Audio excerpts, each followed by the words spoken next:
kemudian jam 4.15 sampai dengan jam 4.55 presentasi dari Pak Yudhistira, dan sudah termasuk dengan question and answer, kemudian 5 menit terakhir sebelum sesi ditutup akan ada feedback. Oke, boleh next Mas Wisnu. Nah, ini adalah session agreement kita pada sore hari ini. Yang pertama, silakan untuk rekan-rekan memilih tempat yang sepi, yang senyaman mungkin, sehingga bisa memperhatikan sesi ini selama Bapak Yudhistira menjelaskan, kemudian sesinya akan dilaksanakan secara live stream YouTube, kemudian meskipun sesinya adalah online, silakan untuk peserta tetap berpartisipasi dengan mungkin bertanya. Jika ada kesulitan, silakan gunakan fitur raise hand, dan untuk pertanyaan silakan dicatat dan ditulis di chat box yang tersedia. Setelah presentasi oleh Pak Yudhistira selesai, akan saya bantu untuk membacakan pertanyaan tersebut. Karena keterbatasan waktu, pertanyaan akan kami batasi sebanyak 3 pertanyaan. Next lagi, Mas Wisnu. Ya.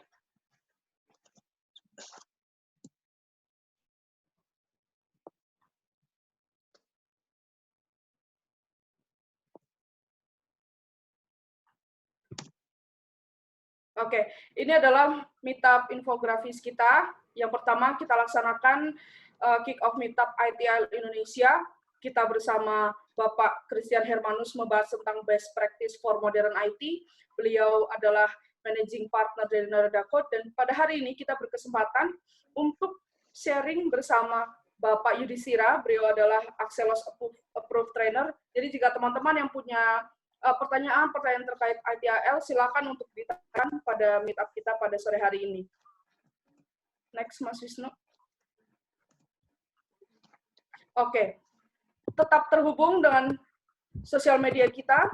Silakan bergabung di ITIL Indonesia Telegram Group, kemudian juga di meetup.com, dan juga ada LinkedIn, Instagram, kemudian Twitter. Dan juga jika teman-teman ada yang ingin sharing di komunitas ITIL Indonesia, silakan untuk mengirimkan email di info@itlindonesia.com. Dan juga untuk teman-teman yang mungkin melewatkan sesi yang kemarin ataupun mungkin sesi yang hari ini, silakan untuk mengunjungi channel YouTube kami di ITIL Indonesia. Video-video dari meetup kita akan kita upload di channel YouTube tersebut. Baik, terima kasih. Demikian rangkaian pembukaan dari saya. Kita langsung saja ke sesi inti acara kita, pemaparan materi oleh Bapak Yudhistira. Beliau adalah Axelos Approved Trainer dengan topik Service Value System ITIL 4. Kepada Bapak Yudhistira, kami persilakan. Ya, terima kasih Mbak Mia. Ini saya share slide dulu, atau di-sharein sama Pak Wisnu?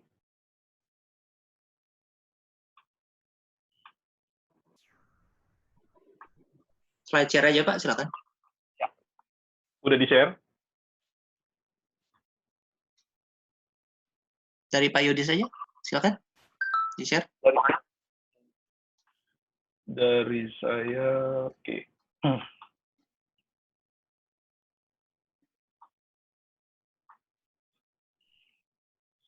Oke, selamat sore. Assalamualaikum warahmatullahi wabarakatuh buat audiens dari sharing kita, meetup kita yang kedua untuk ITIL Indonesia Community dengan tema ITIL 4 Service Value System. Ya, saya ITIL Certification mulai dari ITIL versi 2, yang mana tahun 2007, ya. Dan ITIL versi 3 di level expert, jadi ada foundation, intermediate, dan expert. Ya, alhamdulillah bisa mencapai ITIL versi 3 untuk level expert. Jadi kita tahu di Indonesia paling expert itu nggak lebih dari 10 orang. Ya. Untuk yang ITIL 4 juga alhamdulillah udah di level MP, Managing Professional, dan untuk versi 3 dan versi 4 juga udah approved trainer dari Axelos sebagai badan yang menaungi ITIL, PRINCE2, dan lain-lain. karena juga memang sekarang ini udah ke arah agile, selain Prince2 practitioner juga certified di Prince2 Agile Foundation, karena di Prince2 ada yang guidance untuk tailoring ke agile. Ya karena di Indonesia saya lihat Scrum yang populer, ya padahal agile ada DSDM, ada Kanban, ada DevOps, ya maka saya coba juga pelajari agile dan sertifikasi untuk Agile Scrum Foundation. Sebelumnya sih tahun 2014 juga ada Agile Project Management, ini DSDM sebenarnya core-nya. Saya juga ISO 20000 untuk practitioner dan auditor, dan DevOps Foundation, EDRP ISO 27000, Lean IT, COVID-5, dan TOGAP serta CDCP certification. Ya ini semuanya sebenarnya untuk mendukung supaya bisa komplit ke arah IT governance. Ya mungkin kalau ada yang mau tahu lebih jauh tentang saya di LinkedIn, ada dengan Yudis Yudhistira di LinkedIn. Nah ini sertifikasi untuk ITL 2 Foundation, ITL versi 2, sertifikatnya, dan di mana ITL versi 2 tersebut service delivery dan service support, ada 2 domain. Ini historinya ITIL mulai dari versi 2, ya. Service support dan service delivery, cuma ada 2 stage disebutnya, ya. Di ITL versi 2. Ya. Di ITL versi 3, untuk yang 2011 edition, ITL Expert, di mana exam-examnya mulai dari foundation sampai dapetin 15 credit point. Ya. Ini credit point yang atas dan bawah bisa dikombinasikan. Tambah managing across life cycle, dapatlah ITL Expert, ya, untuk 22 credit point. Dan yang untuk ITL 4, ya mungkin saya ITL certified pertama di Indonesia, karena sebelum ITL release to market di Februari, saya udah certified di bulan November di Melbourne, ikut train the trainer. Setelah lulus ITL Foundation, lanjut ke sertifikasi untuk ngambil managing professional. Managing professional itu kalau memang sudah 17 credit point, bisa langsung ambil managing professional MP transition exam. Ya kalau ini lulus, maka satu blok ITL managing professional MP ini certified. Ya. Di mana IT strategic, direct plan, dan improve juga masuk ke strategic leader. Jadi tinggal satu exam lagi yang rencananya Excelos ngeluarin di bulan Juni, digital IT service, digital and IT strategy di bulan Juni. Kalau ini keambil, bisa menuju ke ITL Master, ya, tinggal nunggu examnya. Itu mengenai sertifikasinya, ya historinya dulu ITL versi 2 sangat sukses, karena memang mudah dipahami, ya, di mana ada service support dan service delivery saja stage-nya, di mana service support itu mensupport layanan, ada single point of contact, ya, nomor telepon semacam kayak McDonald juga jalanin layanan dengan 14045, dihandle oleh service desk, dan jika memang ada request dan insiden satu flow, ya, entah itu insiden atau request, kalau di versi 2 nggak dibedakan. Dan ini proses-prosesnya, ada input, output, nah, ya, dan juga ada service delivery tentang SLM, capacity, sampai continuity. Ini versi 2. Di versi 3, ada 5 stage, yaitu service strategy, gimana kita menstrategikan layanan jangka panjang, ya. Service design, gimana ngedesain layanan. Service transition, gimana layanan transisi mulai dari dirubah project sampai rilis. Dan setelah rilis, layanan dioperasikan di service operation, layanan beroperasi, tetap dengan adanya service desk, incident management, problem management, ya cuma di sini ada pemenuhan request yang ada tambahan proses dari versi 2, request fulfillment, dan Jika dalam 1 tahun dilihat hasil pencapaiannya, ada kekurangan, di-improve di continual service improvement. Walaupun tidak ada kekurangannya, ya tetap harus memikirkan improve ke continual service improvement proses. Dan masuk lagi ke service strategy untuk improvementnya begitu selanjutnya. Makanya disebut dengan service life cycle di ITL versi 3. Lalu di ITL versi 4 berubah. Jadi di ITL versi 4 kalau kita lihat berubahnya ke yang namanya service value system. Sistem layanan yang memang kita harus mikirin value-nya. Kelihatannya sangat simple, ya. Sangat simple sekali di mana ada opportunity yang harus di-grab, sehingga kita dapat juga demand dari opportunity tersebut kalau kita manage opportunity dengan baik. Ya. Maka demand ini masuk sebagai demand layanan, kalau kita sebagai provider, baik internal provider maupun external provider, maka kita deliver layanan harus yang ada value-nya. Ya. Nah, di sini, di ITIL 4, value ini jangan berhenti. Ya. Jadi, value layanan itu harus jadi mata rantai yang terus menerus jadi value. Itu PR-nya di ITL 4, ya, di service value chain, ya, di mana layanan harus terus-menerus jadi value untuk stakeholder, ya, stakeholder dan untuk kita juga sebagai provider. Nah, keluaran outcome-nya adalah ya value. Jadi dengan ngejaga rantai value layanan, terus-menerus menyumbangkan value.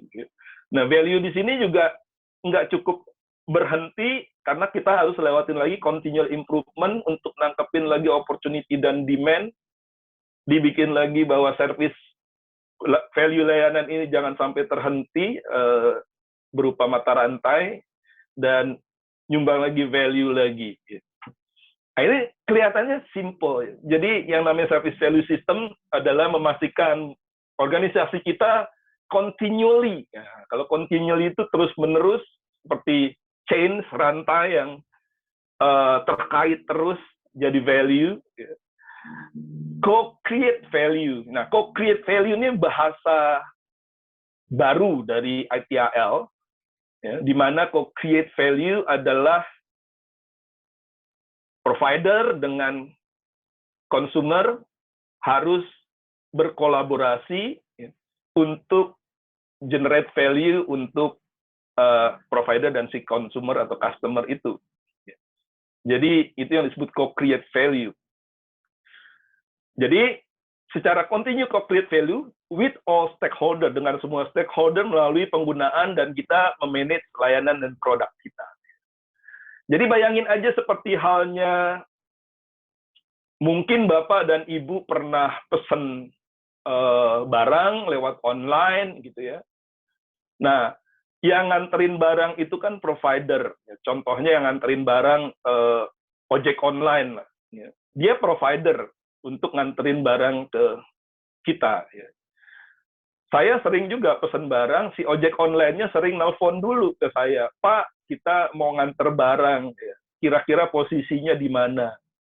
Bisa nggak di Sherlock? Itu sebenarnya adalah dia sebagai provider, ya, ngajak kita sebagai customer untuk berkolaborasi, ya. Di mana dia minta saya Sherlock. Kalau saya Sherlock, maka value-nya ke dia ada, yaitu nganter barangnya jadi cepet, nggak nyasar-nyasar. Gitu. Sedangkan value-nya ke saya juga ada, barang itu cepet sampai dan cepet saya pakai. Nah, itu yang disebut co-create value. Nah, ini di ITIL 4 jadi kayak bahasa baru, istilah baru yang powerful. Jadi kita nanti sebagai service provider harus memikirkan gimana berkolaborasi dengan customer dalam mengupayakan value untuk kedua belah pihak, buat semua stakeholder. Dengan kita memanage layanan kita dan produk kita, dan juga selalu memikirkan improvement-nya, karena bisa saja karena persaingan di pasar, ya kita harus selalu mikirin improvement supaya lebih leading dari yang kompetitor. Ya ini sebenarnya sederhana ya. Jadi service value system flow-nya grab opportunity agar jadi demand yang tepat, ya. Dibikinin layanannya, maka layanan tersebut jadi value. Nah, tapi upayakan layanan tersebut value-nya berkaitan seperti mata rantai terus-menerus, outcome jadi value. Dan nanti juga di service value chain ini yang disebut value yang ada mata rantainya mulai dari semua activity harus ada value-nya. Nanti kita akan masuk ke value chain secara global. Nah, untuk bikin service value chain ini, layanan yang ada value-nya saling terus-menerus terkait, ya, ini didukung dengan governance. Nah, governance ini tata kelola di mana sebenarnya mengadopsi dari COVID untuk domain ADM, ya, evaluate, direct, and monitor. Lalu didukung oleh guiding principle. Nah, guiding principle inilah juga hal yang baru di ITL 4. Ada 7 guiding principle. Jadi guiding principle nantinya dipakai untuk pengambilan keputusan dan sebagainya, dan juga untuk guiding untuk activity. Untuk pengambilan keputusan. Ya. Dan practice yang untuk mendukung activity. Nah, practice ini atau praktek-praktek, ya, practices, praktek-praktek ini adalah guidance untuk activity mana yang kita butuhkan. Nah, bagi yang ITL versi 3, ngelihat insiden manajemen adalah proses, itu di ITL 4, insiden manajemen itu tidak lagi sebagai proses, tapi dia sebagai praktek-praktek atau practices. Jadi, service desk, bagi yang di versi 3 dulu nganggap tahu bahwa service itu adalah function, ya, tapi di ITL 4 dia juga jadi practices. Nanti kita akan lihat. Jadi ada praktek-praktek yang harus diikuti sebagai best practice, ya, sehingga mendukung service value chain untuk selalu outcome-nya jadi value.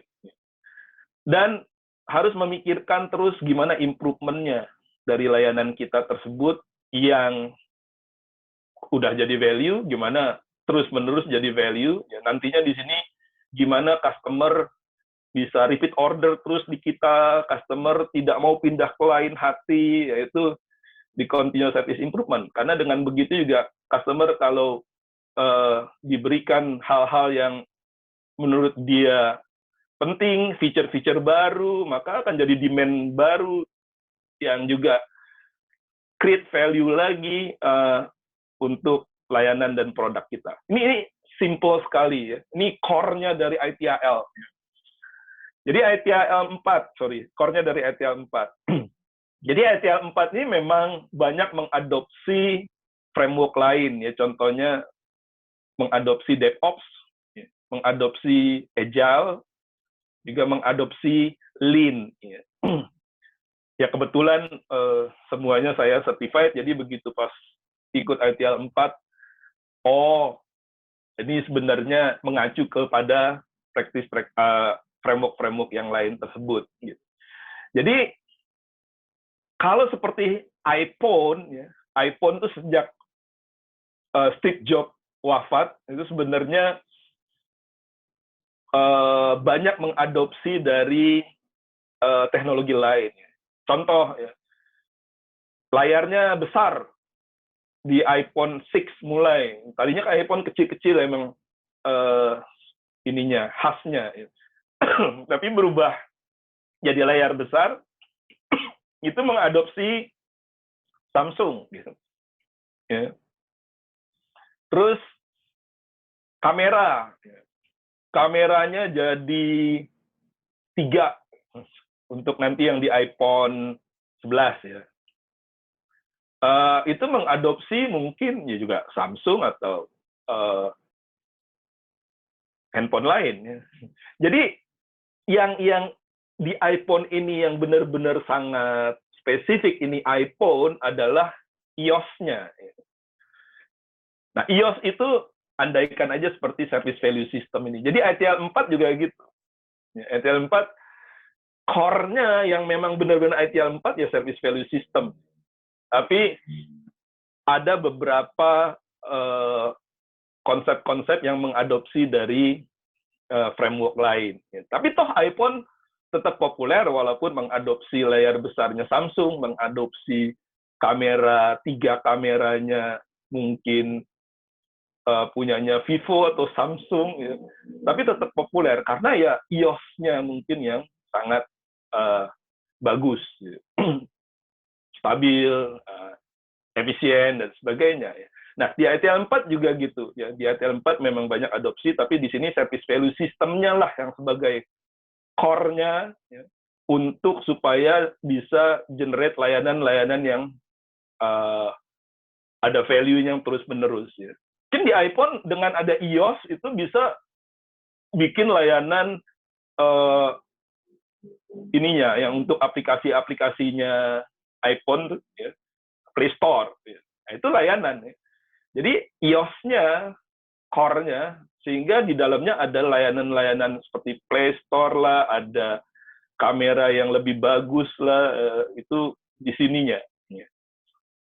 Layanan-layanan yang dibuat dari si iOS-nya, ini juga dari service value system-nya. Oke, itu simple sekali, tapi kita akan masuk nanti sedikit-sedikit ke dalamnya, itu akan lebih detail. Ya. Slide berikutnya, ya opportunities, mungkin banyak orang yang tahu bahwa ini adalah satu kemungkinan possible untuk kita dapat value, opportunity, untuk stakeholder, ya. Dan juga dari opportunity, kalau kita handle dengan baik, bisa jadi demand. Demand adalah satu inputan yang bakal bisa jadi value untuk kita sebagai service provider. Ya. Karena kalau demand-nya kita penuhi, customer mau bayar, mau pakai, dan malah puas, ya, itu akan jadi value. Jadi, gimana mentransform opportunity dan demand jadi satu produk dan layanan yang menghasilkan value untuk stakeholder, untuk customer, dan juga untuk provider. Value adalah result, outcome dari layanan kita. Di service value ini, yang kita upayakan buat layanan. Jadi, kita membuat value untuk berbeda-beda stakeholder. Karena mungkin customer kita akan beda-beda. Ada yang customer areanya mining, misalnya. Ada yang customer areanya banking untuk IT provider, ya. Tapi kalau untuk internal kan ada user-user yang HR, ada user-user yang bagian production, itu juga beda-beda stakeholder pasti punya beda-beda needs, kebutuhan yang harus kita provide dengan layanan sehingga menghasilkan value untuk berbeda-beda stakeholder tersebut. Ya. Nah, untuk bikin service value chain tadi saya bilang di backup dengan guiding principle. Ya. Jadi guiding principle ini ada 7 rekomendasi yang bisa membantu organisasi untuk dalam hal pengambilan keputusan, misalnya. Ya. Dalam hal merubah goal dan strategik organisasi, pakai guiding principle, dan juga dalam hal struktur manajemen. Ya. Guiding principle. Kita lihat nanti guiding principle apa saja. Guiding principle tadi ada 7. Ya. Nah, kalau lihat guiding principle ini karena memang ITAL mungkin di meetup sebelumnya Pak Cis udah menyampaikan bahwa modern support dan modern service management itu ya ITAL 4. Modern IT service management harus bisa mendukung dalam hal mensupport layanan-layanan modern. Layanan-layanan modern tuh misalnya kayak mobile banking, application banking, mobile application, ya. Dan juga untuk startup. Nah, itu juga dianggap sebagai modern teknologi yang harus didukung oleh ITIL 4. Nah, sebenarnya ini larinya ke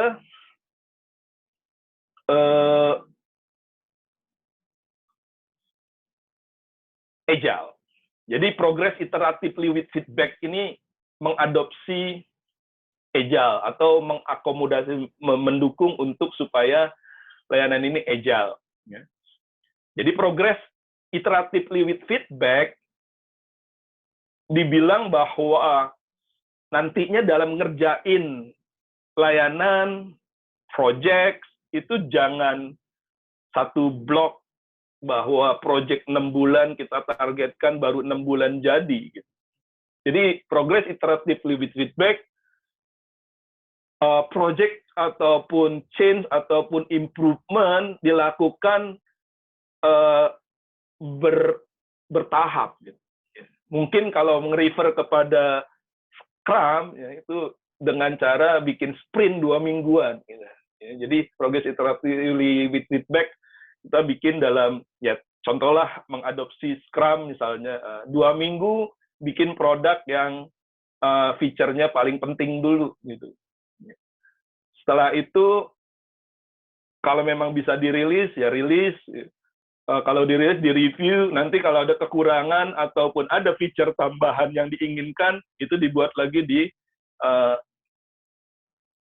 sprint berikutnya gitu. Jadi di ITIL 4 sudah mengarahkan agile lah gitu. Jangan lagi waterfall gitu. Dengan progress iteratively with feedback. Gitu. Optimize and automate, ya, di ITIL 4, apapun yang bisa dibikin otomatisasi, ya dibikin otomatisasi. Ya contohnya ATM mati langsung otomatis create tiket, ya. Terus create tiket ini langsung otomatis eskalasi kepada timnya yang tepat, gitu. Automate bisa. Atau request bisa dibikin otomatisasi approval-nya dengan workflow misalnya. Dan dioptimalkan apa yang sudah ada, dioptimalkan dengan teknologi, dengan artificial intelligence, dengan robotik misalnya, RPA. Itu di sini pada prinsipnya kalau bikin layanan ataupun mensupport layanan, ya kalau ada teknologi yang bisa dibikin otomatisasi, kita gunakan untuk supaya layanan kita lebih optimal dengan teknologi tersebut. Collaborate and promote visibility, ya di sini saat jalanin ITIL itu harus berkolaborasi dan ya mudah dihubungi, orangnya mudah diajak kolaborasi. Contohnya, nanti di ITIL 4 itu, kalau ada satu tiket, misalnya, ya, kalau dulu kan dieskalasi, oh ini tiket apa, printer misalnya, oh siapa nih yang ahlinya printer, dieskalasi ke yang printer. Ternyata bukan printer, oh ini network. Salah nih, eskalasi lagi ke network. Ya nanti kalau di ITIL 4 bisa saja dibikin satu tim yang udah saling berkolaborasi. Jadi kolaborasi promote visibility sebenarnya mengadopsi DevOps, ya, di mana development dan operation udah tidak ada lagi silo, tidak ada lagi dinding pembatas, mereka harus berkolaborasi. Jadi service desk juga mendukung saat lagi sprint, ya. Dan developer juga kalau memang dibutuhkan dalam solve satu insiden, bisa bantu solve insiden. Gitu. Jadi nggak ada lagi development operation. Di mana bisa jadi mereka dibikin satu swarming. Ya. Jadi kalau ada satu tiket masalah, lempar aja ke swarming. Nah di swarming itu biasanya ada grup chatnya, ada grup communication-nya. Sehingga ada satu permasalahan, mereka saling berkolaborasi untuk solve itu. Jadi result-nya akan lebih cepat, karena keterbukaan dari kolaborasi, ya, siapa yang harus melakukan dan setelah itu siapa, ya, itu collaborate, promote visibility. Things and work holistically. Nah, ini mengacu kepada yang kemarin dibawakan Pak Cis, bahwa berpikir secara holistik, nanti bikin layanan berpikir ke 4 area, ya. 4 dimension. Ya. 4 dimension itu organization people, teknologi, informasi, ya, service dan value stream, dan supplier, masuk vendor dan supplier, ya, situ. Nanti ada di 4 dimension, dibahas, diperlihatkan aja. Kemarin udah dibahas sama Pak Cis. Lalu yang kelima, fokus on value. Apapun dalam support layanan, deliver layanan, semata-mata untuk value kepada stakeholder. Dan yang ke-6, start where you are. Tapi walaupun demikian, ya, apa yang sudah ada, ya biarkan saja. Contohnya, ada project yang masih pakai waterfall, ya sudah, jalanin aja dulu waterfall. Gitu. Tapi untuk project selanjutnya, ya diupayakan pakai progress iteratively with feedback, gitu. Di mana ke agile. Ya. Atau data center. Ya. Layanan yang sekarang ini ada di data center, ya sudah, biarkan aja di data center. Tapi untuk layanan dan produk yang lain yang mau dibuat, kita harus pikirkan supaya optimize automate-nya jalan, apakah bisa di cloud-kan, ya. Nah, itu juga start where you are. Jadi cloud juga termasuk untuk supaya optimize, automate, ya. Dan keep it simple. Keep it simple, jadi jangan terlalu birokrasi lah, gitu. Nanti dalam mensupport dan deliver layanan. Ya. Apa yang memang kelihatannya tidak kritikal, ya jangan dipersulit. Nah, itu keep it simple. Ini ada 7 guiding principle. Jadi yang namanya prinsipal itu apapun yang kita lakukan, kita harus concern terhadap 7 prinsipal ini. Ya. Dalam segala aktiviti, pengambilan keputusan, ya, dalam menentukan strategi, visi, misi, dan untuk organisasi, dan sebagainya.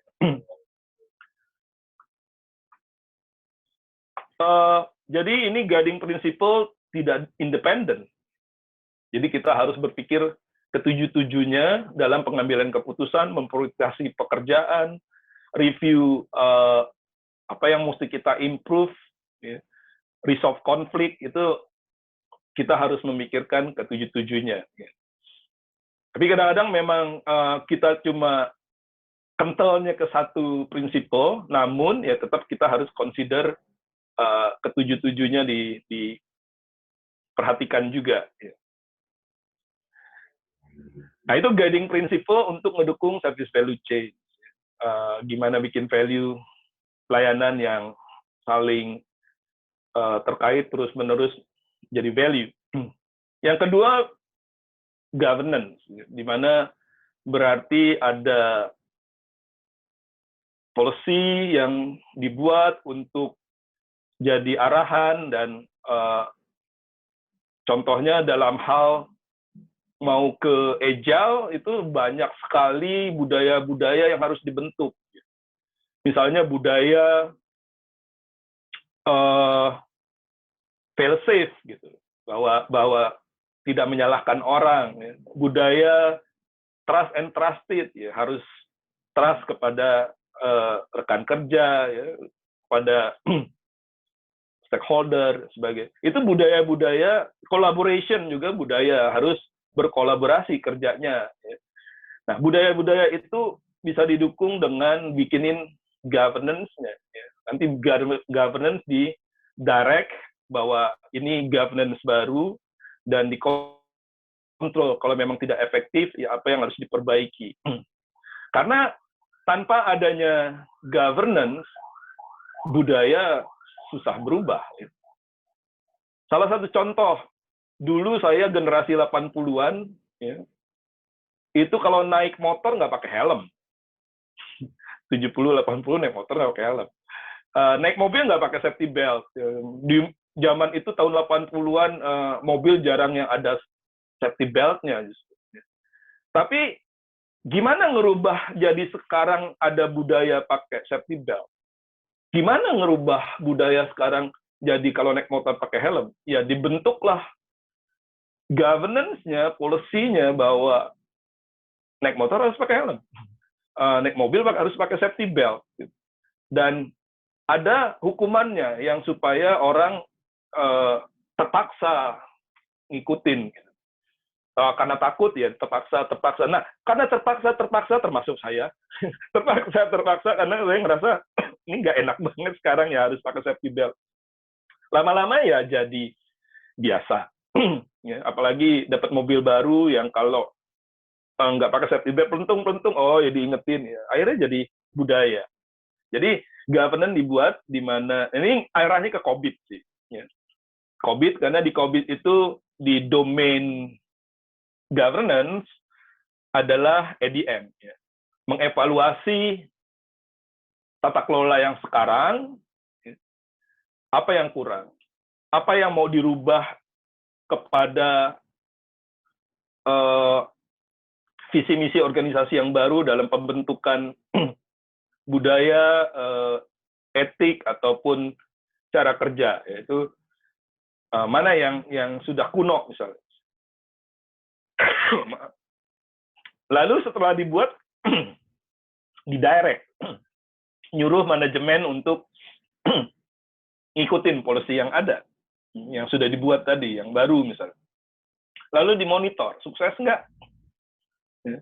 Kalau nggak sukses, ya apa yang harus ditambahkan untuk supaya sukses? Ya. Contohnya hukumannya nih kurang bikin orang kapok, ya itu bisa saja.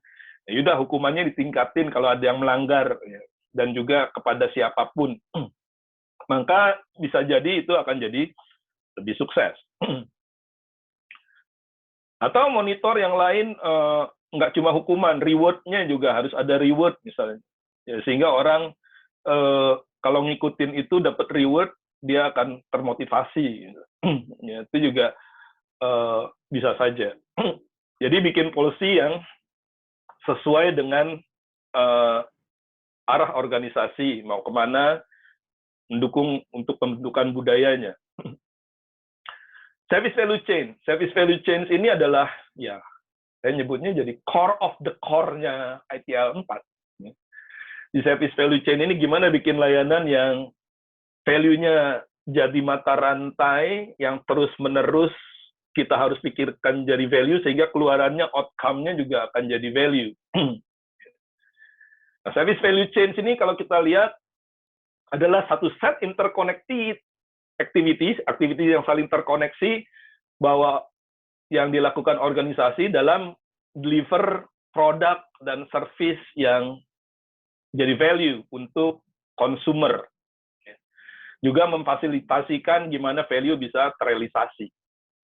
Nah, ini yang disebut consumer ada 3, ya, customer, user, dan satu lagi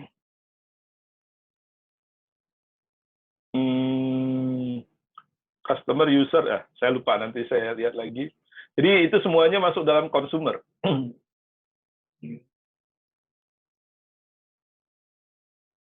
Service value chain. Nah, ini jadi service value chain ini kalau di zoom atau dibuka gitu kotaknya, dia akan berbentuk seperti ini. Jadi ini core of the core-nya.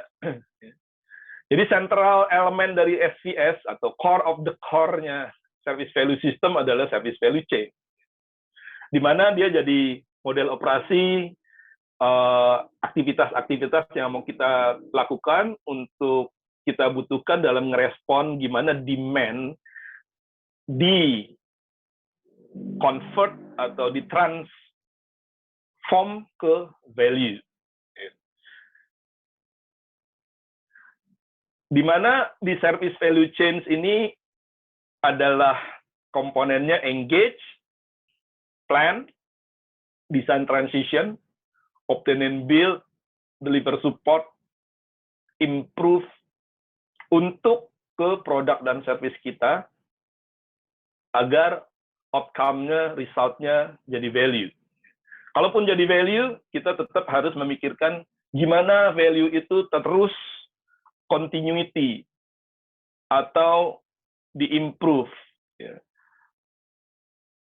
Ini dengan improve ke arah improvement bisa jadi demand baru lagi, engage lagi, plan, design, transition, obtain and build, deliver support terhadap produk jadi value lagi. Ini yang disebut service value chain. Jadi ada mata rantai value mulai dari engage, plan, design, transition, obtain and build, deliver support dan improve terhadap pelayanan agar jadi value.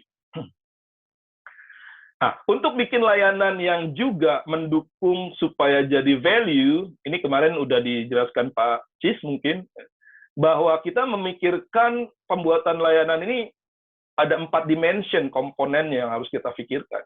Jadi bikin layanan ini harus kita pikirkan organization and people-nya. Gimana orang-orangnya, kompetensinya, ya, dan juga mikirin information teknologinya. Pakai apa information teknologinya, misalnya database-nya, routernya, ya. Lalu pemilihan partner dan supplier-nya.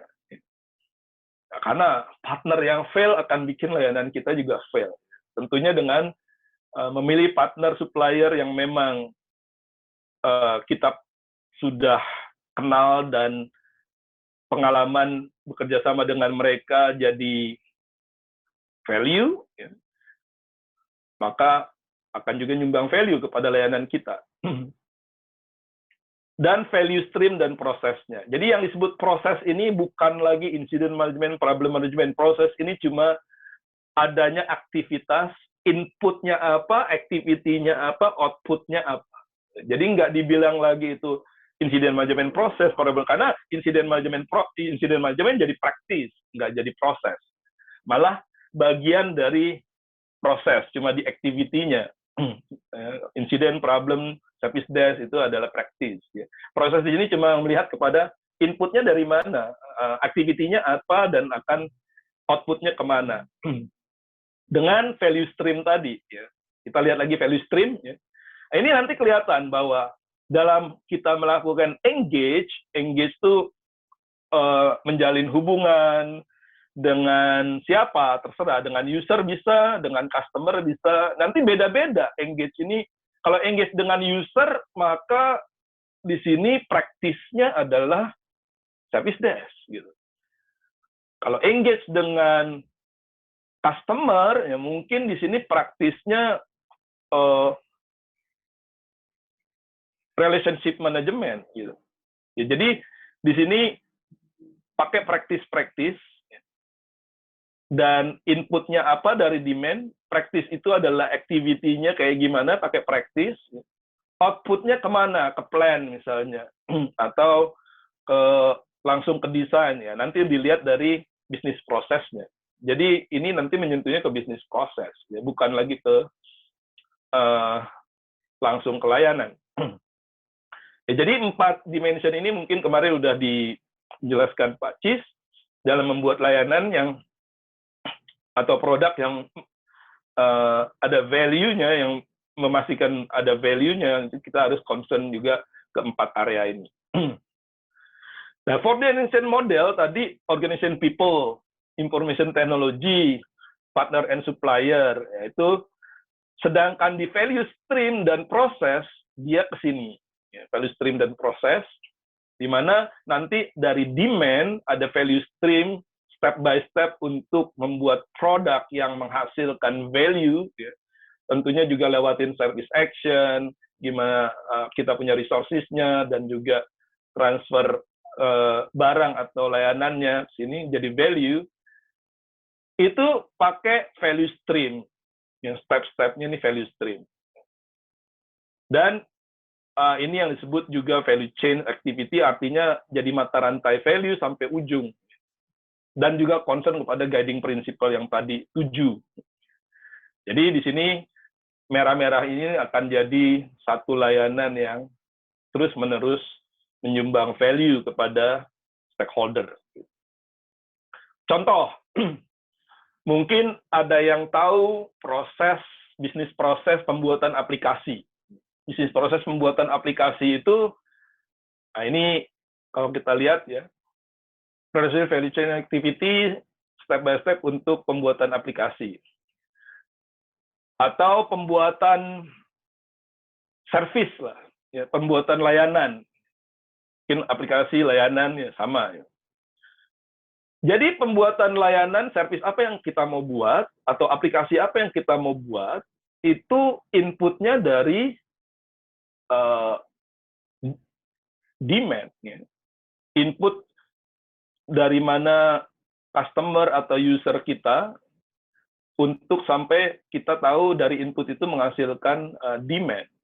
Jadi contohnya, kalau IT service provider mau bikin layanan apa yang bakal laku di market, maka ada nyari inputnya dengan action-action, misalnya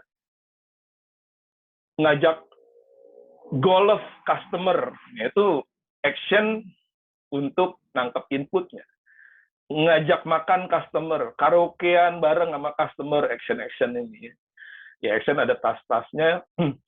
Sehingga dari input customer, ya kalau sambil golfan, sambil santai kan mungkin flow informasinya jadi lancar gitu ya. Karena lancar, wah inputnya dapat. Ternyata customer tahun depan pengen cloud gitu, atau pengen butuh aplikasi big data misalnya. Nah, itu akan jadi demand. Nah, demand adalah sebagai input ke gimana kita melakukan engage. Jadi tadi untuk dapetin demand, ya kita melakukan engage, ngedeketin customer tadi. Ya. Di mana titik poin ini ada satu step, dalam engage ini, step ini apa activity yang harus kita lakukan. Ya, contohnya, kalau ke customer luar pakai relationship management practice, praktek-praktek untuk jaga, memanage hubungan. Ya. Nah, ini nanti pakai guiding, bukan pakai guiding, pakai practice yang namanya relationship management. Lalu, udah dapet, dia minta dibikinin, misalnya nanti produknya berupa aplikasi, maka di-plan lah. Ya, planning ini mungkin pakai practice project management, ya, karena di project management sebenarnya pakai planning.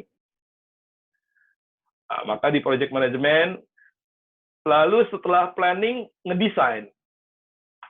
Desain, ya pakai practice, atau praktek-praktek service design. Ya. Atau sistem analis, bisa saja. Ya. Lalu, setelah didesain, di-build. Ya. Build pakai practice, misalnya application development. Setelah dibuat aplikasinya, di transition. Ya. Transition ini release, ya, atau deployment sampai release. Ini pakai praktis ya, deployment management, release management. Dan setelah itu, setelah release, layanan sudah di-deliver kepada customer. Nah, ini pakai praktis. Kalau misalnya ada insiden, ya insiden management, ada problem management. Dengan praktis service desk. Sehingga layanan tersebut menghasilkan value. Jadi dengan milih activity ini, yang biru-biru inilah disebut dengan service value stream. Jadi stream itu kayak muncratan dari air yang kita pengen sebesar-besarnya, ya. Maka dari selang sampai ke stream ujung, kita harus jaga selang ini jangan sampai berlipat. Gitu. Ya, jadi kalau selang itu berlipat kan airnya jadi mampet, ya, value-nya jadi tidak maksimal. Maka di sini pakai praktis agar selang itu tidak berlipat seperti apa. Ya. Nah di sini juga gitu, jangan sampai selang itu terlipat lagi, value-nya jadi tidak maksimum. Ya. Gimana pakai praktisnya atau praktek-prakteknya agar dia jadi value. Sehingga kalau titik-titik yang biru-biru ini selangnya, alurnya bagus dengan yang pakai best practice, maka layanan itu akan muncratnya streamnya ke value sangat maksimum.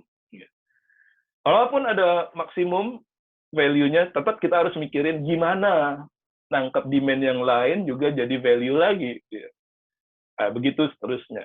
Ini dalam contoh pembuatan aplikasi untuk value stream-nya.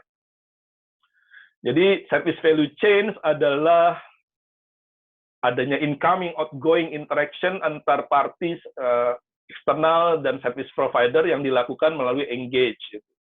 Jadi engage antara provider dengan customer, gimana jaga hubungan baik. Ya. Terus juga nentuin resources yang kita lakukan untuk build teknologi atau service tersebut. Ya. Dan produk service-nya semuanya harus menyumbang sampai ke value yang maksimal. Nah, di sini untuk engage tadi udah plan. Plan adalah satu value chain yang tujuannya adalah activity kita harus ngerti apa yang ditangkap tadi di engage. Ya. Terus kondisi kita saat ini seperti apa, terus ada demand seperti apa. Ya. Tentunya kadang-kadang karena ada demand baru, kondisi kita saat ini belum punya. Ya. Misalnya ada demand, ada customer pengen langganan internet 100 mega, yang kita punya baru mampu 20 mega. Gitu. Ya, maka kita plan untuk nambahin 90 mega lagi untuk supaya bisa mengakomodasi itu. Nah, setelah itu didesain. Ya, didesain untuk seperti apa teknologinya, arsitekturnya. Ya. Baru masuk nanti ke desain dulu ya. Ini kurang. Nah, ini desain. Dari plan didesain, desain itu ya kita harus desain untuk memastikan produk dan service kita memenuhi terus-menerus apa yang diinginkan stakeholder dan ekspektasinya. Ya, contohnya dalam mendesain ini tentuin arsitekturnya, ya, teknologinya didesain. Lalu dibuatlah opt-in build. Opt-in and build ini mau dibuat dari scratch atau beli dari aplikasi yang sudah jadi lalu di custom, ya. Memastikan bahwa service dan service komponennya nanti sesuai dengan yang dibutuhkan dan sesuai dengan spesifikasi yang diharapkan oleh customer lewat demand. Ya. Dan kalau sudah dibuat, di-deliver. Ya. Deliver dan support. Nah, deliver ini berarti layanan udah dipakai, tapi kan kadang-kadang memang kalau ada apa-apa, gimana supportnya, ya. Misalnya kalau ada insiden, gimana service desk menghandle itu, nangkep apa yang insidennya, dan gimana solve-nya. Ya. Jadi nge-deliver dan support kepada stakeholder dengan ekspektasi. Ya. Stakeholder expectation adalah kalau udah deliver and support adalah SLA. Maka sesuai SLA. Nah, itu jadi itu yang disebut dengan value chain. Jadi value chain ini rantai value layanan harus dibuatin value stream-nya. Nah, value stream ini biasanya tergantung dari bisnis prosesnya. Nah, ini kebetulan pembuatan aplikasi, ya, di mana yang pertama ini bahwa aktivitas yang pertama ini kita harus mengkomunikasikan requirement dari demand. Nah, ini dokumentasi requirement pakai apa? Ini ada praktisnya, misalnya kayak tadi relationship management tadi. Lalu yang kedua memutuskan harus invest apa di plan. Lalu yang ketiga desain arsiteknya untuk layanan ataupun produk yang diinginkan customer tadi. Lalu yang keempat di build, ya, dengan programming apa atau dengan bagaimana bikinnya, build-nya. Dan kelima, di-deploy. Ya, deploy itu mungkin udah ke production, dites, ya, lalu di-deliver jadi value. Ini pembuatan aplikasi. Ya. Tapi dalam hal untuk mensupport layanan ataupun istilahnya service management supporting layanannya, bisa jadi flow dari streamnya berbeda. Ini contoh dari value stream untuk kalau ada insiden gitu. Jadi support layanan kalau terjadi permasalahan layanan. Demand-nya adalah ya kalau ada permasalahan dengan layanan akan ada telepon dari customer. Maka telepon ini harus tetap dijaga, bisa kita handle. Jadi jaga hubungan dengan customer, dengan engage. Jika ada telepon ya cepat-cepat diangkat. Nah itu praktisnya apa? Mungkin di sini praktisnya adalah pakai service desk. Gitu. Jadi beda bisnis proses, beda activity, dan akan beda praktisnya. Jadi service desk di sini, ternyata ada permasalahan. Permasalahan dengan service desk diupayakan solve, deliver, dan support secepat mungkin.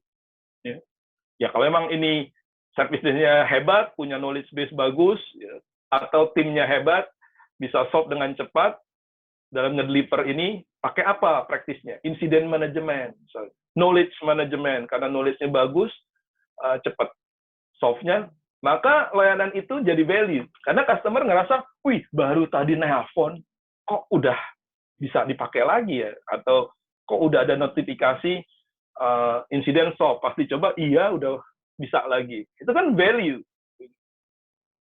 Tapi kadang-kadang juga nggak semua insiden bisa langsung bagus. Ya. Mungkin ada yang service desk dan knowledge manajemennya kurang, maka saat nge-deliver ini tidak solve. Ya. Maka kalau tidak solve, bisa balik lagi ke gimana di-build cara penyelesaiannya ya, yang lebih baik. Karena yang tadi pertama nggak solve. Ya. Lalu didesain, dites, udah oke nih. Ya.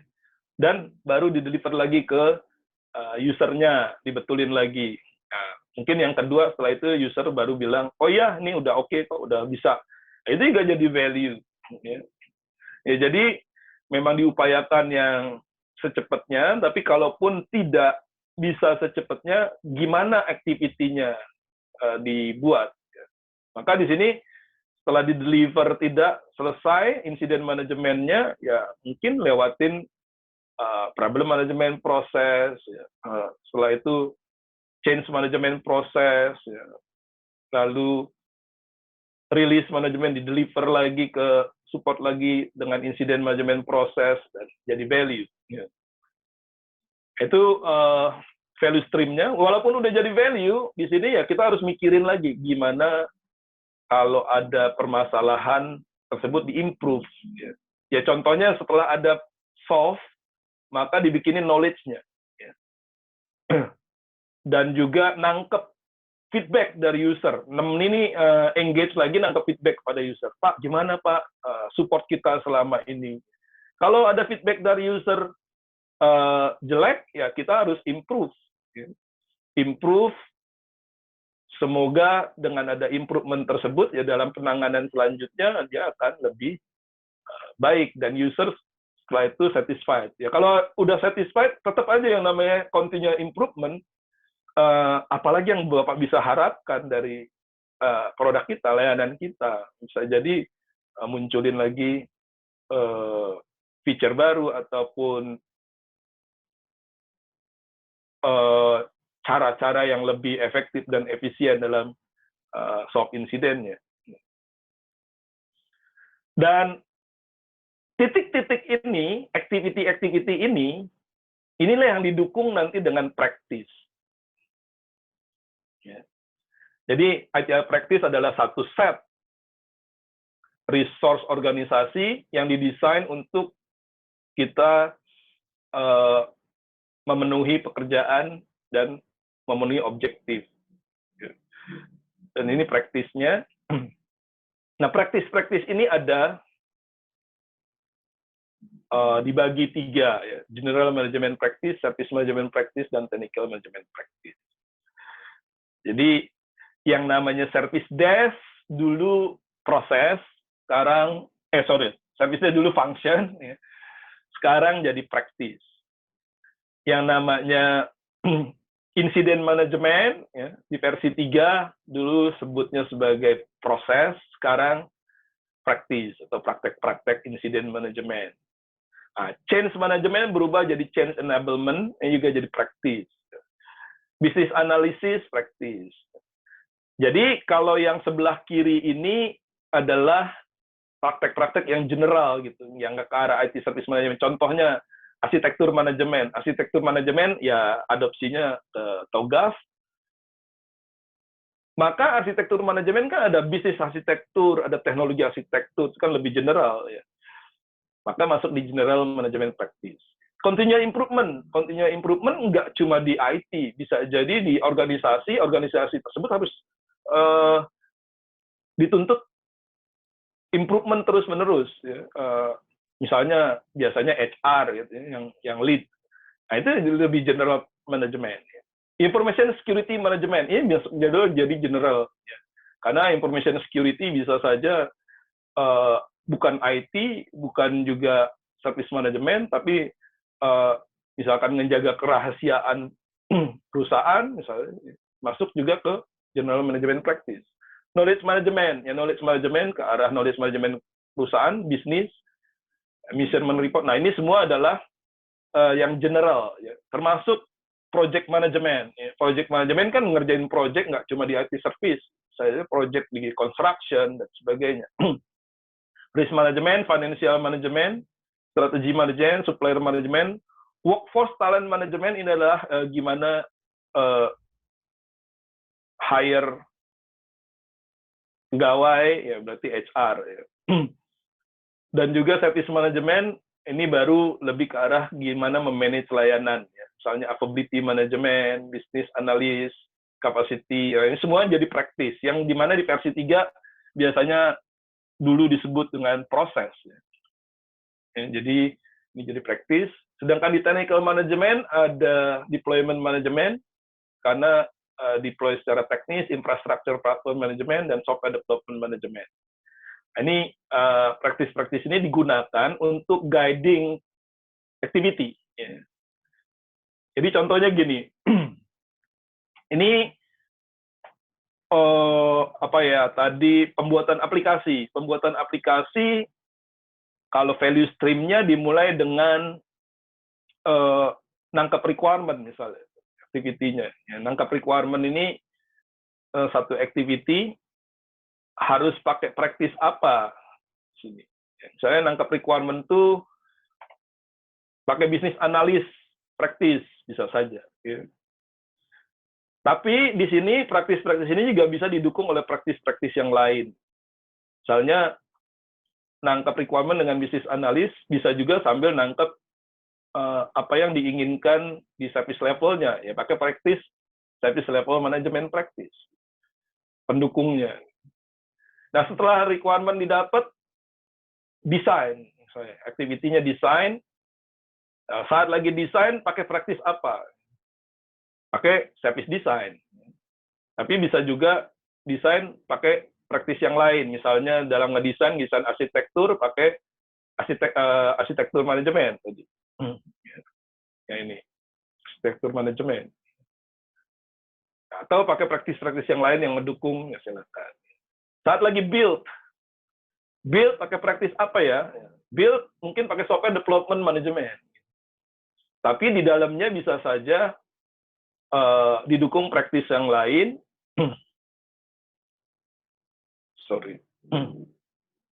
Dukung praktis yang lain di sininya pakai security management karena bikin aplikasi yang secure.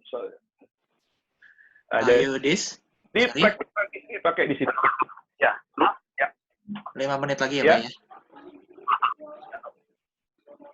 Nah, dengan activity yang didukung praktek-praktek tadi untuk layanan, maka diharapkan layanan kita jadi value, tapi harus mikirin gimana continual improvement-nya terhadap layanan tersebut. Jadi continual improvement harus terus-menerus kita lakukan, kita pikirkan, walaupun customer udah ngasih skor 7 gitu terhadap layanan atau aplikasi kita, biasanya kan ada di handphone, dapat bintang 4, gimana dapat bintang 5.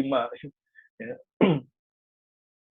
Nah, untuk improvement, ini sama dengan versi 3, cuma ada nyelip, ada take action. Jadi, what is the vision, apa yang organisasi kita, visi misinya, where are we now, kita sekarang di mana, lakukan baseline assessment, bisa dukung visi misi organisasi nggak yang berubahnya cepat. Ya. Terus, kalau dia sudah berubah, where do you want to be, kita ukur target untuk mencapai apa yang bisa dukung organisasi, apa yang kita yang kurang. Ya. Bagaimana itu bisa kita penuhi, ya. Lalu bikin ininya, improvement plan-nya, action. Ya, jangan sampai cuma plan doang, nggak action, execute. Lalu di-review, apakah sudah metrik dan KPI dalam mendukung misi-misi organisasi itu terpenuhi. Ya. Kalaupun sudah ataupun belum, ya tetap gimana momentum ini terus kita lihat, berubah kemana lagi organisasi, apa yang harus didukung lagi. Terus harus kita pikirkan terus-menerus di continuous improvement. Ya. Ya, kalau praktis-praktis itu saya cuma mau nunjukin misalnya saat lagi melakukan relationship management di sini. Praktis-praktisnya kayak gimana sih dalam engage relationship management? Nah, ini ada lagi dokumennya, ya. Relationship management. Nah, di sini ada detail dari praktis-praktisnya. Ya. Jadi setiap praktis itu ada key metriknya, apa yang harus jadi target kesuksesannya, ada activity-nya ya, yang harus jadi targetnya, yang kita harus lakukan sebagai guiding praktis ini. Contohnya activity-nya. Nah, ini ada practice success factor, kalau di ITL 4 disebutnya, kalau di versi 3 kan critical success factor. Ya, di sini practice success factor-nya apa? Ini ada poin-poinnya. Ya. Tuh, juga kalau misalnya ternyata kita membutuhkan saat lagi support layanan, kita butuh practice service desk. Kayak gimana sih practice service desk? Ini ada guide tentang service desk, ya, sekitar 39 halaman lagi. Ini kita bisa ikutin dari sini. Ya.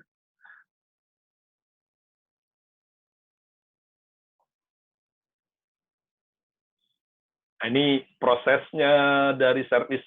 Dan sebenarnya definisi dari prosesnya bukan service desk-nya yang disebut prosesnya. Ya. Input, activity, output-nya apa. Jadi bukan disebut praktis. Jadi praktisnya, praktek-prakteknya yang dimunculin. Ya, saya rasa itu dari saya tentang service value system yang memang core-nya ITL 4, tapi core of the core-nya adalah service value chain. Sini. Dan di dalam service value chain ada value stream. Itu sebenarnya ini value stream.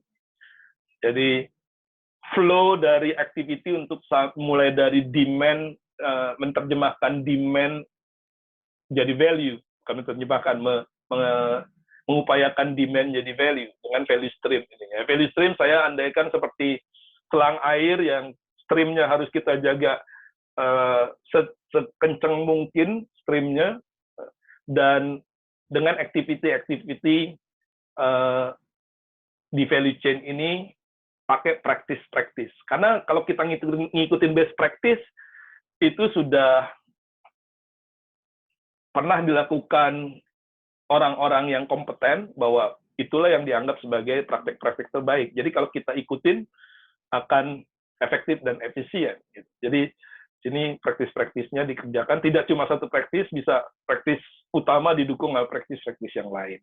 Nah, itu yang bisa saya sampaikan dari service value system, yang juga sampai ke dalamnya ternyata ada core of the core-nya tadi service value chain, yang di dalam service value chain activity-nya ada value stream.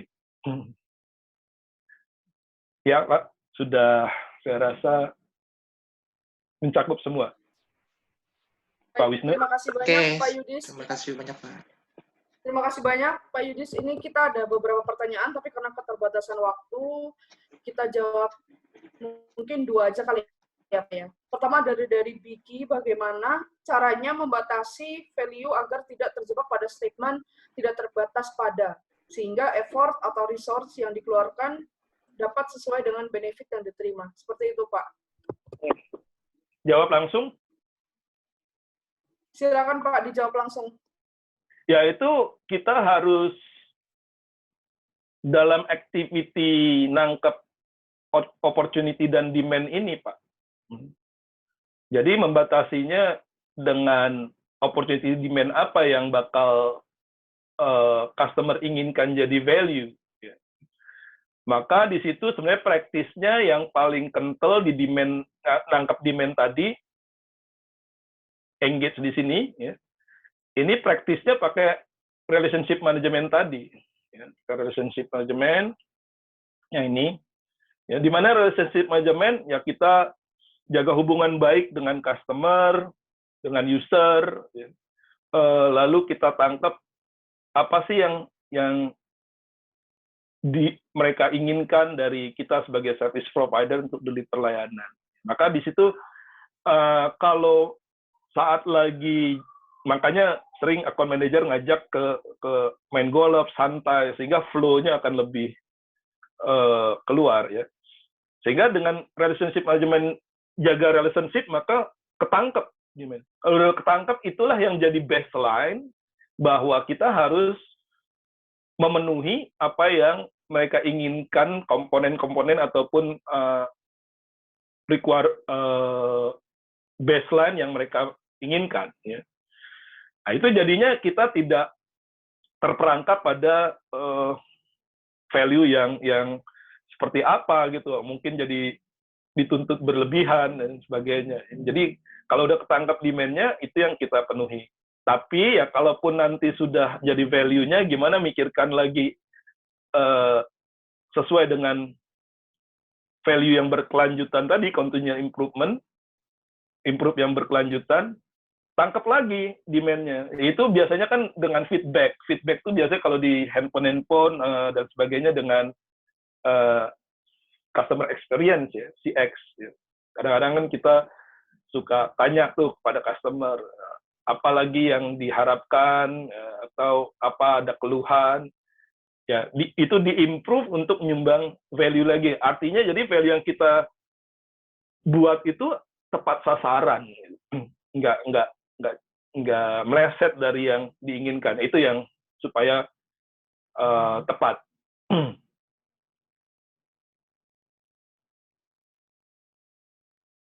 Ada lagi? Sudah terjawab ya, berarti untuk pertanyaannya. Kemudian kita akan lanjut ke pertanyaan kedua, tapi sebelum kita lanjut ke pertanyaan kedua, sambil kita ngisi polling feedback dulu, ditolong Mas Wisnu untuk dibantu. Oke, silakan. Teman-teman bisa sambil ngisi pollingnya, saya akan sambil baca pertanyaan berikutnya. Pertanyaan terakhir dari Pak Johan.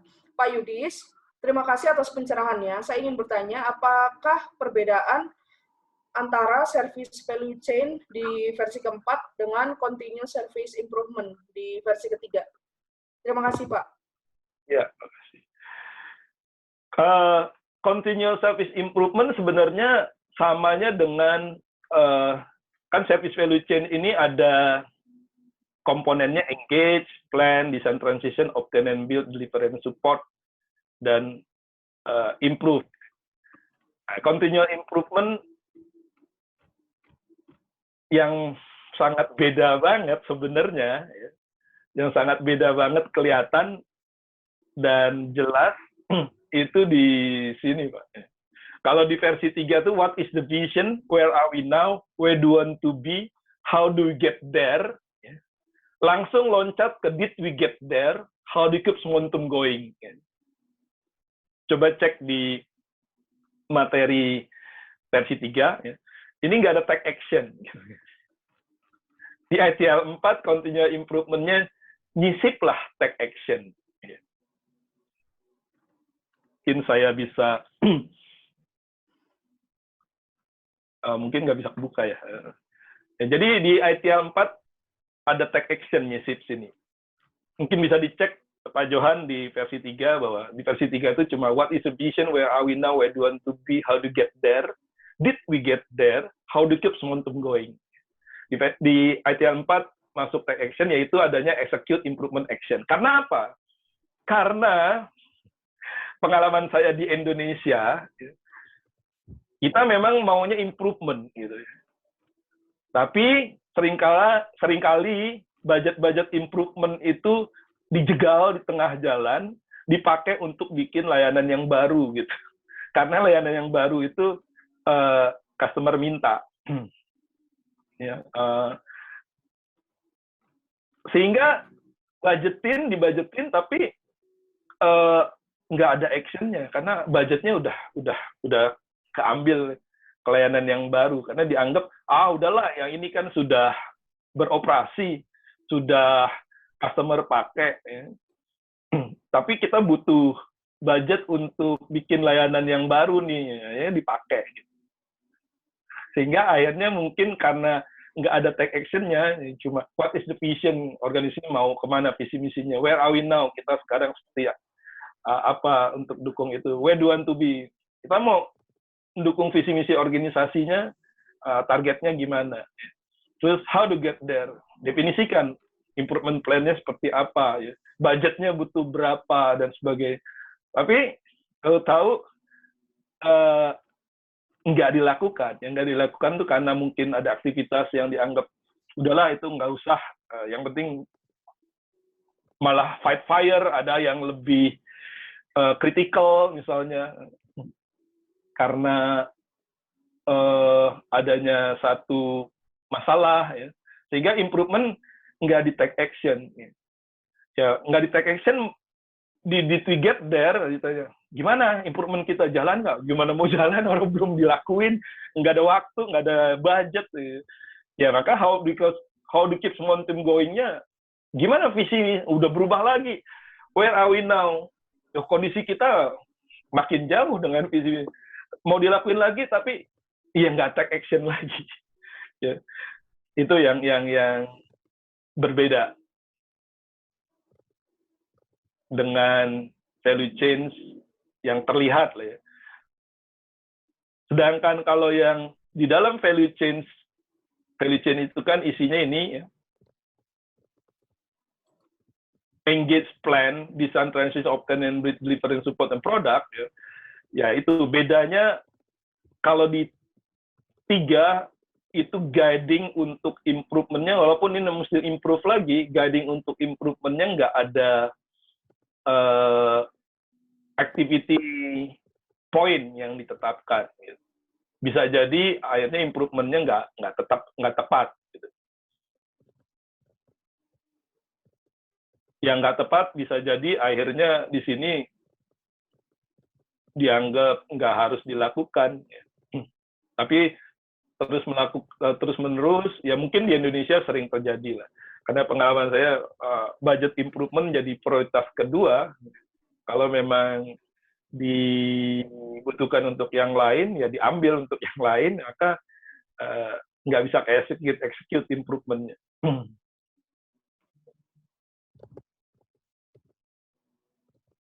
Baik, sudah cukup ya Pak Yudis ya untuk jawabannya ya Pak ya?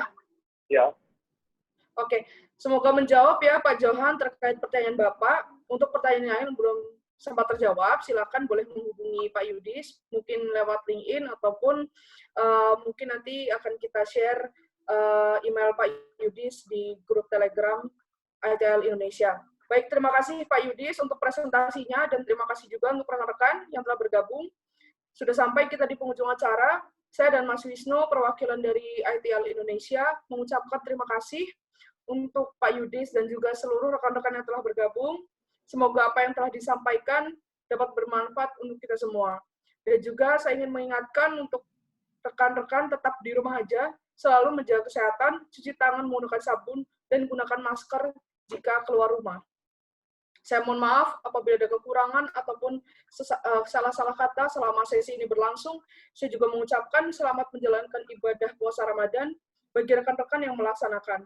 Silakan rekan-rekan untuk stay connected di sosial media kami, di Telegram, LinkedIn, Instagram, dan juga Twitter. Dan juga silakan bergabung di meetup.com kami di ITL Indonesia, karena info terkait meetup-meetup selanjutnya akan kami share di sosial media tersebut. Bagi rekan-rekan yang belum sempat bergabung di meetup sebelumnya, ataupun ingin mereview kembali terkait materi kita pada hari ini, silakan kunjungi channel YouTube kami di ITL Indonesia, karena video-video meetup akan kami share dan kami upload di channel YouTube tersebut. Sekali lagi terima kasih kepada Pak Yudis dan seluruh rekan-rekan yang telah bergabung di meetup ITL Indonesia. Saya Mia Fauziah, pamit undur diri. Selamat sore.